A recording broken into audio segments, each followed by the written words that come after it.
Hi, welcome. Hey, it's Dr. Brandye. How are you guys tonight? Welcome to our live stream. How's everybody doing? Oh man, so glad to be here. Made it on. This is take two. If you caught the other part, there was a little bit of technical difficulties and I forgot I needed my microphone. So I got the mic. We're back here. We're back on.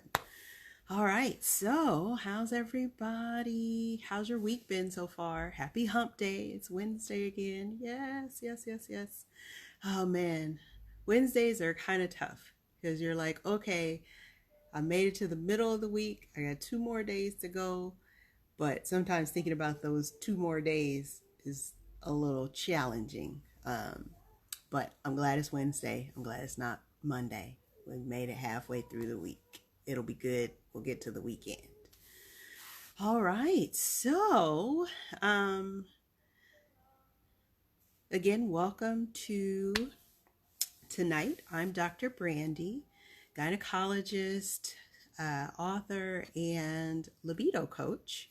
And my passion is teaching women how to feel good in and out of the bedroom and how to get their sexy back. Wow, that just, it lights me up. It helps me through many a day. I love talking to people about sex and their bodies and how to make that the best that it can be, really. Who wants to have bad sex? Nobody wants to have bad sex. I don't want to have bad sex. Do you want to have bad sex? So I work with women to help them have their best sex life ever. So that's a little bit about me.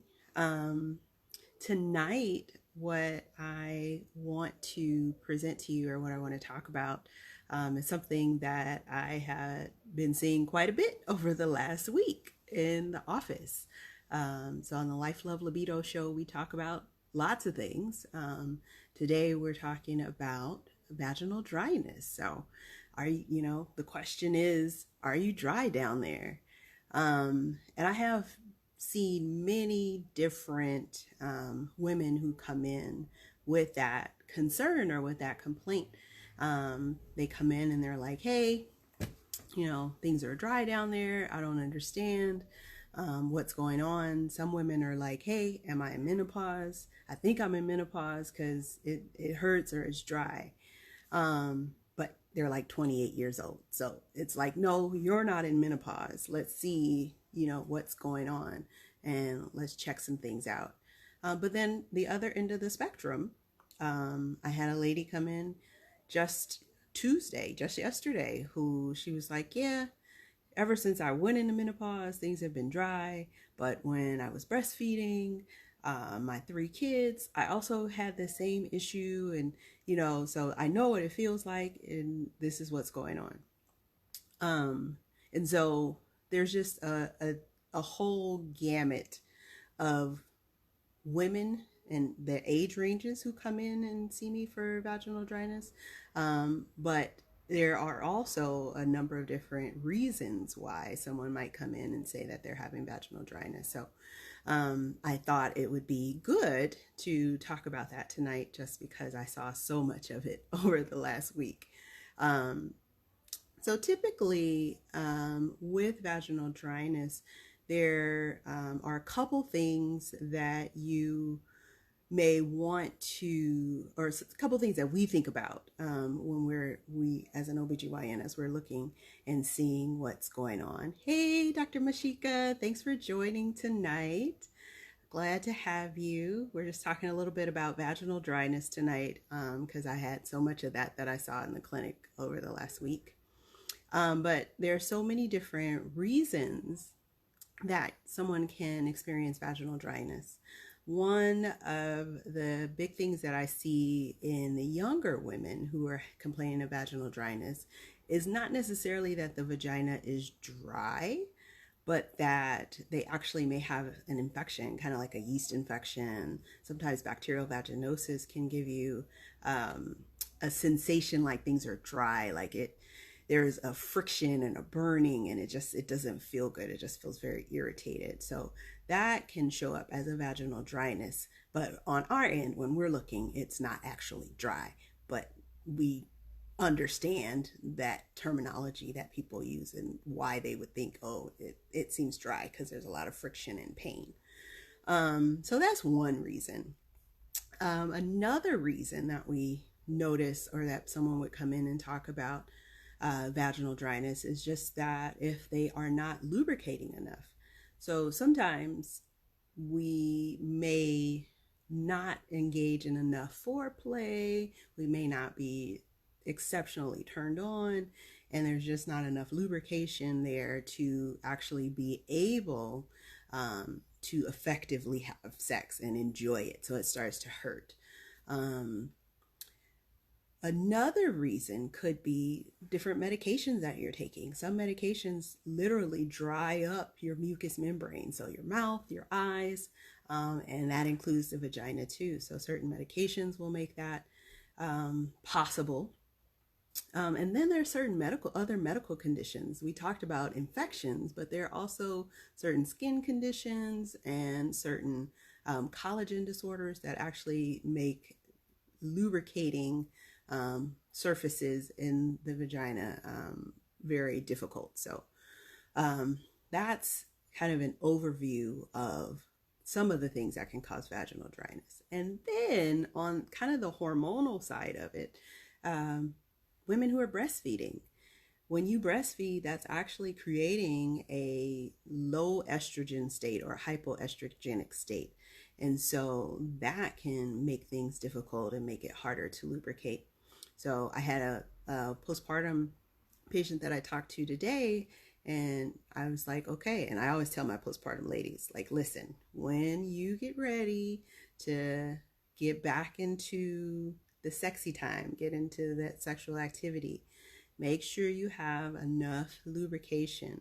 So get, one of the over-the-counter lubricants, and have that handy. Make sure you do a lot of foreplay, especially if the dads are there too. I'm like, you got to do a lot of foreplay, play some music, light some candles, lots of rubbing, kissing, touching first, and go slowly. But that low estrogen state can make it difficult for a woman to lubricate.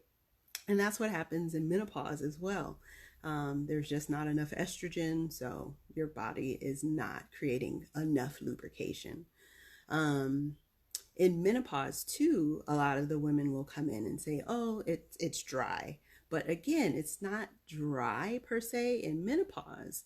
The things that are creating the discomfort are that the lining of the vagina, the thickness of that tissue is decreased. It thins out. And it's not as stretchy, it's not as elastic. So when you are engaging in sex, it doesn't stretch as well. It doesn't stretch as easily, and there's less moisture there, and less cushion. So when that happens, that creates that dryness sensation again. It's another frictional type of thing. So those are all potential reasons why you might have vaginal dryness. So infection, you may be using medications, you may also have a certain medical condition, or you may actually be having a time of a low estrogen state. So now that we've talked about reasons why you might have it, how can we counter that? How can we fix that? So first things first, if you are not adequately aroused, you want to get yourself adequately aroused. You can talk with your partner and say, hey, I need a little bit more foreplay. Can we do this? Can we try this? You can also do certain things before you even engage with your partner that turn you on. Read a sexy book, watch a video, whatever. You can do some self-play as well. Whatever you need to do to get yourself in the mood, and then you can join your partner, or you guys can do it together. So that's the first thing. If you're not aroused, get yourself there. And if you need help, talk to me. I got some ideas. Second thing that you can do about it is if there's any signs of infection, and usually that can be discharge coming from the vagina, especially if it smells bad or there's a lot of itching associated with it, go see your doctor, because that's not going to go away until it gets taken care of. And then the third thing you can do is using something called a lubricant. There are a whole host of lubricants that are available on the market. There are a whole host of things that people use for lubrication that are not necessarily the best thing for you because they can lead to infection and irritation. But essentially, you are looking for a lubricant that is either water-based or silicone-based. I like the silicone-based lubricants best because they have a lot more slip, so they stay slick and slippery. And they also stay slick and slippery for a lot longer than the water-based lubricants. So for that, if you can find a silicone-based lubricant, that's your best bet. Caution, there are many lubricants out there that are flavored, warming, tingling. They have additives in there. That can sometimes backfire. So if you're using one that has a little additive something, try a little bit first, because sometimes you, instead of having vaginal dryness, will have on fire vajayjay. That's not fun. Not fun at all. So a little bit goes a long way. So yeah. There's also something called vaginal moisturizers, and those I tend to recommend more so for women who are in that perimenopausal, menopausal transition. These are not things that you use when you're having sex. These are things that you use on a regular basis. So like something like a Replens vaginal moisturizer. Those you put in, it's a little suppository you put in every 2 to 3 days, and that's just to keep the tissues moisturized. That also helps if someone, even though they're not having sex, they're just having this general sensation of irritation to the tissues, but there's no signs of infection, there's nothing else going on, and they've been to the doctor to make sure that that's fine. So you want to make sure that you don't pick up a vaginal moisturizer thinking that it's a lubricant, because it's not going to help you like a lubricant can. All right. So that's all I want to talk about tonight.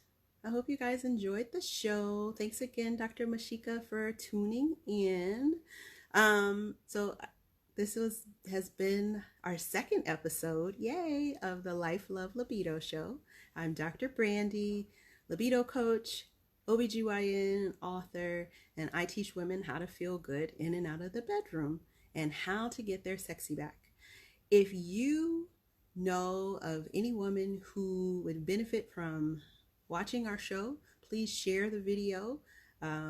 Please share with them that we do this. We'll be doing this every Wednesday night, 7:30, hump day.